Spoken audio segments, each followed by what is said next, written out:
മനുഷ്യ മനസാക്ഷിയെ ഞെട്ടിക്കുന്ന സംഭവങ്ങളാണ് ഓരോ ദിവസവും നമ്മൾ കേട്ടുകൊണ്ടിരിക്കുന്നത്. അത്തരത്തിലൊരു സംഭവമായിരുന്നു കൊല്ലം കുണ്ടറയിലെ വീട്ടമ്മയുടെയും പിതാവിന്റെയും മരണം.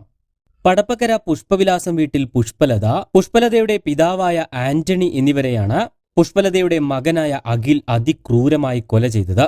കൊലപാതകം നടന്ന 4 മാസങ്ങൾ പിന്നിട്ടിട്ടും ഒളിവിൽ പോയ മകൻ അഖിലിനെ ഇതുവരെയും പിടികൂടാൻ പോലീസിനായിട്ടില്ല. അഖിൽ സംസ്ഥാനം വിട്ടതിന്റെ തെളിവുകൾ പോലീസ് ശേഖരിച്ചിരുന്നു. ഫോണും സമൂഹ മാധ്യമങ്ങളും ഉപയോഗിക്കാതെ നിരന്തരം സഞ്ചരിച്ചുകൊണ്ടാണ് പ്രതി അന്വേഷണ സംഘത്തെ വെല്ലുവിളിക്കുന്നത്. കൊലപാതകം നടക്കുന്ന അന്ന് രാവിലെ 10 മണിക്ക് പോലീസ് കൺട്രോൾ റൂമിൽ വിളിച്ച് മകൻ തങ്ങളെ ഉപദ്രവിക്കുന്നു എന്ന് പറഞ്ഞ് പുഷ്പലത പരാതി പറഞ്ഞിരുന്നു. ഇതിനെ തുടർന്ന് പോലീസ് വീട്ടിലെത്തി അഖിലിനെ താക്കീത് നൽകി പോവുകയും ചെയ്തു. സ്ഥിരം ലഹരിക്കടിമയായിരുന്ന അഖിൽ 1 ലക്ഷം രൂപ ആവശ്യപ്പെട്ടുകൊണ്ടായിരുന്നു അമ്മയെ ഉപദ്രവിച്ചിരുന്നത്. എന്നാൽ പോലീസിനെ വിളിച്ചു വരുത്തിയതോടെ അഖിലിന്റെ വൈരാഗ്യം കൂടുകയാണ് ചെയ്തത്. ആ പകയാണ് അന്ന് രാത്രി അരുംകൊലയ്ക്ക് വഴിവെച്ചത്. രാത്രി കട്ടിലിൽ കിടക്കുകയായിരുന്ന അമ്മയെ തലയണ കൊണ്ട് അഖിൽ ശ്വാസം മുട്ടിച്ചു. ഇതിനിടെ നിലത്ത് വീണ പുഷ്പലതയുടെ തലയിൽ ചുറ്റിക കൊണ്ട് ആഞ്ഞടിച്ചു. കൂടാതെ കൂർത്ത ആയുധമുപയോഗിച്ച് മുഖത്ത് കുത്തുകയും ചെയ്തു. ചോര വാർന്നുകൊണ്ട് സ്വന്തം അമ്മ മരണത്തിന് കീഴടങ്ങുന്ന രംഗം ലഹരിക്കടിമയായ മകൻ കണ്ടു നിൽക്കുകയായിരുന്നു. തൊട്ടടുത്ത മുറിയിലുണ്ടായിരുന്ന പുഷ്പലതയുടെ പിതാവ് ആന്റണിയെയും അഖിൽ വെറുതെ വിട്ടില്ല. അമ്മയെ നിഷ്കരുണം കൊല ചെയ്ത ശേഷം മുത്തച്ഛനെയും അഖിൽ ചുറ്റിക കൊണ്ട് തലക്കടിച്ചു വീഴ്ത്തി.